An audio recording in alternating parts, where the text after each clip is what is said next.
I wanted to have somebody on who is truly an expert about public health and suicide prevention and how post-traumatic stress disorder works and how people in public service, maybe police, fire, EMS, or even military, are a little more susceptible to that. Could you expand on that and explain that situation?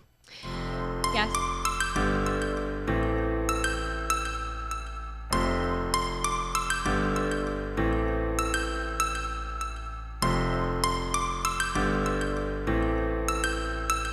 Welcome to another episode of Spotlight Community Service, where we shine a light on heroes and organizations making our community a safer and better place. I am your host, Joseph Patrick Fair. Today we have an incredible guest, Dr. Julie Sorenson. She's done a lot in the community as far as public health, and I would like to turn the microphone over to Julie, and she can give us her credentials and background. Hi, I'm Dr. Julie Sorenson. I'm a doctor of marriage and family therapy, a licensed professional counselor. I have a school counseling certificate. I've been a teacher and an adjunct professor, and I'm just so happy to be able to have the opportunity to help people along their journey in mental health. Excellent, Julie. I got super excited when we talked to a mutual friend.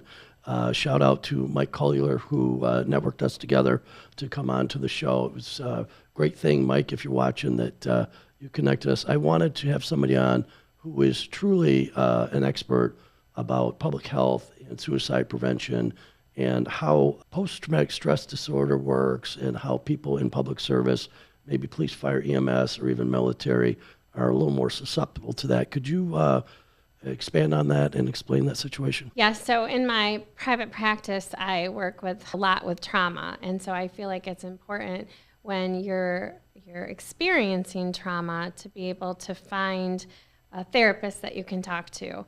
And sometimes it might be difficult to say, I need help, or reaching out for help, or admitting that you need help, admitting to yourself that you need help. But once you make that phone call and you have that first therapy session and you continue to go back, you can help decrease those reels. A lot of times when people have experienced trauma, there will be reels that play in their minds. And to be able to decrease those reels and decrease that anxiety and increase your mood, learn how to cope with some of the anger that you have that could be potentially coming because of trauma that you've experienced. I think it's crucial to be able to say it's okay to get that help that I need. Yeah, lower that stigmatism. And is there anything people could do in society to lower the stigmatism and get people into therapy so they can heal? I think the more that we, as society, accept that therapy helps and encourage people to go to therapy and just, decrease that stigma. I'd like to eliminate the stigma, but the more people that say, I'm not okay and I need help, or the more people that talk about it, like, hey, I'm in therapy, and therapy has been really helping. It's taught me how to decrease my anger, to decrease my anxiety, to increase my mood. It's given me opportunity to increase my self-esteem. The more people that talk about it, I think the more people will be like, oh, well, hey, if they're going, maybe I should give it a shot and try. The courage to admit that you've had trauma and you've recovered from it motivates other people to do that in the spirit of transparency. I spent about 30 years public service, police, fire, EMS. We were talking the other day that I volunteered to go down to New Orleans after Hurricane Katrina, and I had 6 weeks working down there 12 hours a day, 7 p.m. to 7 a.m. And during that period while I was down there, I had 2 specific episodes of post-traumatic stress disorder. And when you refer to the reel running in your head, I had a moment of just a tragic moment that happened while I was down there. I don't want to go into the details, but it relived in my mind, and then I would try to fall asleep, and I couldn't sleep. And then I got up the next morning, I wasn't ready for the mission. My sergeant would say, hey, you don't look like you slept well. You need to go get something to eat, go to the mess hall and come back. So if you could explain to people that having the courage to admit it is the first step to getting to the healing, and going to therapy. And I think there's a lot of people suffering out there, needlessly suffering because maybe they're caught in a idea that they're tough if they can handle it, but toughness doesn't fix post-traumatic stress. Right. Absolutely. Absolutely. And I think to your point, working in public safety, there's lots of things that can occur that can cause traumatic events. And I think being able to have CISM come in, people who are trained in CISM aren't necessarily therapists, but being able to debrief right after an incident is very helpful.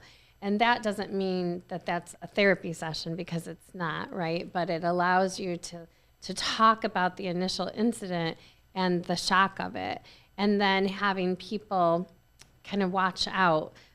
Are they still continuing to exhibit signs that they're not okay from this incident? Is their stress levels up? Looking for those signs that maybe they might need to go further and have therapy. And so then encouraging them to go to therapy and to see a therapist.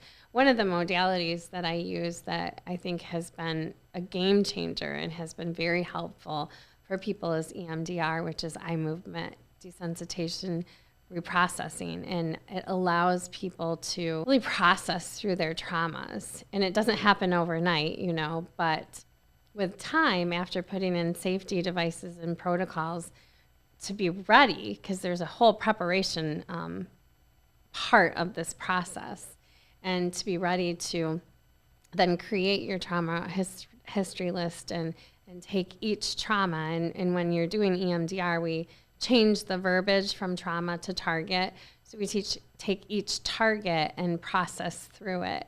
And people say that they feel so much better after going through the EMDR process, that they're not seeing those reels anymore. They're able to sleep better. Their anxiety has decreased. Their mood has increased. The way they react to things has changed. Maybe they're not as quick to anger.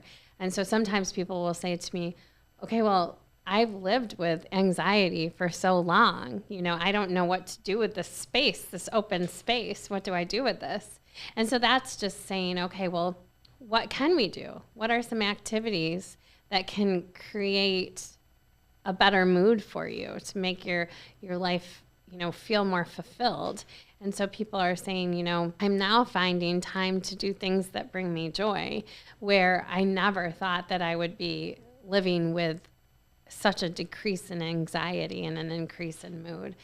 And it's hard. It's hard. Therapy's like, when my people come to see me, I have them bring a notebook, and we get right down to work, and I give them a lot of tools and strategies to help. And, sometimes it's hard, and you're going to have to deal with emotions that you don't want to deal with. And I think that when people are like, oh, I just don't want to, I don't want to face it. It happened, it's over, I'm not going to deal with it. But, it pops up. So if you have that opportunity to be able to go to therapy, learn the tools to self-regulate, process through some of those traumas, your overall quality of life is going to be so much better.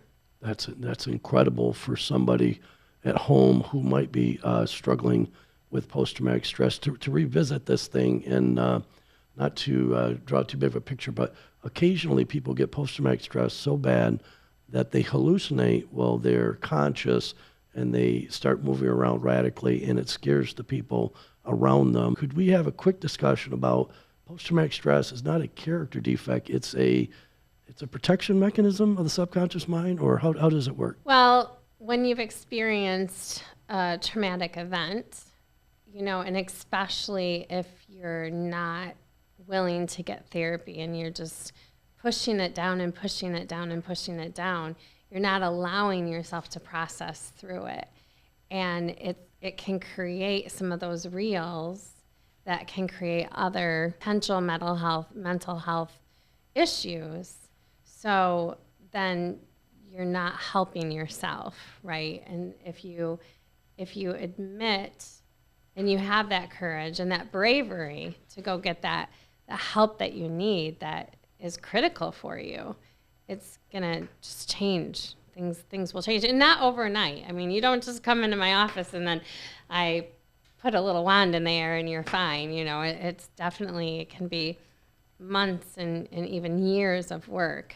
And sometimes when you're in that space, you know, you have to face some of those intense feelings and those intense emotions. And people don't want to do that. But if you don't, then those reactions are going to be not maybe what you're hoping for. And sometimes people will become so angry and then they're disappointed in themselves, and then potentially some type of an addiction that could happen because they're trying to self-medicate, which is never healthy.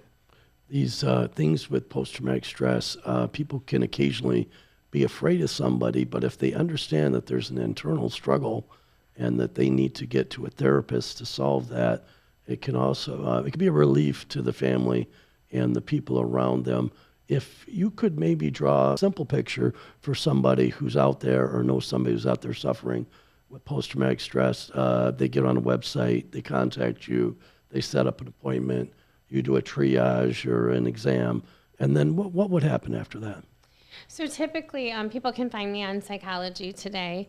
You can put in the zip code for this area. Yep, put in the zip code. Whatever area that you're from, you can go to Psychology Today, type in a zip code, and you can, you know, scan through dozens and dozens of therapists and try to find one that's a good fit for you. It's important to have a therapist that's a good fit for you because you're going to be talking about some of your deepest things that are very difficult to talk about. And so you need to be able to have that connection with somebody. For my office, I always direct people. A lot of times people will send me an email or they'll call me through Psychology Today. And I direct them to the front office. And then the office staff sets them up with the necessary paperwork and the first initial appointment. And then from there, they come into their appointment. We do an assessment. We assess, you know, should we see each other weekly? Should we see each other biweekly? Is it like once every 3 weeks? What does that person need? Because it's definitely individualized, right? Everybody's different. There's not a one size fits all. And then from there, then we start the process. And I provide a GAD-7 for anxiety, a PHQ-9 for mood every time somebody comes in. I have them fill out an assessment. One is 9 questions, one is 7 questions. It does not take very long. But it helps me to see if what we're doing, the modalities that we're using, if they're working, by seeing if there's a decrease in their anxiety, an increase in their mood. And if not, where do we have to go from there? Because I'm very eclectic. I do use a lot of EMDR. I use a lot of CBT and DBT, but I'm eclectic. So if that's not working for them, then I can find other modalities that might work. I do a lot of couple counseling too, because when people suffer from things such as PTSD, it can affect couples as well. But there's also like communication breakdowns, and we can work on communication, things of that nature. And so everybody's different. I have everyone bring a notebook with them when they come to see me, and a lot of skills, a lot of tools, a lot of interventions. And depending on what's going on with somebody, you know, they could be maybe with me for 6 months, a year, a couple years, a few years. And then, but as we start noticing an increase in their mood and a decrease in their anxiety, and those reels aren't playing as much, you know, maybe we're just seeing each other for maintenance. And I think that it's very important to look at therapy as such a tool for self-improvement and learning self-regulation. And if you think about, you have a car, and if you don't put oil in your car, it's going to stop running, right? And so I like to think of, if you don't come into therapy for maintenance, there could be things that could be happening and you're just pushing them down and pushing them down. Whereas if you're like, okay, well, I'm going to at least continue on with my therapeutic journey for maintenance, then it's not out of sight, out of mind, and you'll continue to use those tools and those interventions that you've learned. And people who occasionally have these anger and frustration post-traumatic, most people are aware that when they're angry often, it sets their blood pressure up high, or they have some other physical ailment like ulcer or something like that. So going to therapy can actually help your physical health. And if you could possibly just give us a little a tidbit on how therapy affects people's physical health. Yeah, so there's a lot of somatic symptoms, and your body's giving you all these warning signs. And when you go to therapy, you can learn what your warning signs are. What your warning signs are could be different than somebody else's warning signs. So somebody may be having increased heart rate, increased breathing, they may be sweating, they may be having dry throat, they might be having stomach aches. A lot of times the stomach aches are coming because they're not breathing correctly during the day, and then when they get home, they're like, okay, now I'm in my space and my stomach hurts, but that could be because there's air bubbles that have been created from not breathing properly. People could start clenching their fists or clenching their jaw. Maybe they're getting headaches. So many different things that your body might be telling you. And if you can catch, because it's going to be the same every time with anger, different with anxiety, but with anger, usually the first three things that happen are always going to be those first three things that happen. And if you can be very hyper aware of what your body is telling you, you can catch those things. And in therapy, then you're given the tools and interventions on ways to help you not turn into a volcano. And so catching those first three things that are going to happen, go grab your tools, and it'll allow you to be able to de-escalate some of that anger. Sometimes, you don't catch it, but the more that you're able to learn how to be hyper aware of your body and listen to those somatic symptoms that are occurring, and you can definitely learn how to decrease that anger and learn your circle of control. Circle of control is huge, because we can't control what other people say or what other people do. And a lot of times people become angry because of something that somebody else has done. And if you can learn that you can't control what other people do, you can just control how you react to it. I like to give people the 5 to 5. Is this going to matter in 5 minutes? Is it going to matter in 5 hours? Is it going to matter in 5 days, in 5 weeks, in 5 years? And if you get to the 5 weeks and 5 years and you're like, I'm probably not going to remember this, then is it worth getting angry about, or is it something that you should just let go? Okay, folks at home, Spotlight Community Service, Dr. Julie Sorenson just hit a home run with the explanation of the circle of control in the 5 minutes, 5 days, 5 hours. I think when people are angry, that would be an excellent tool to pull out, and it often can help us reframe and get our mindset back to what we can control and feel more in control than if we stew on something or ruminate about something, then we make those symptoms worse. I was saying the other day when we were talking, maybe we could also talk a little bit.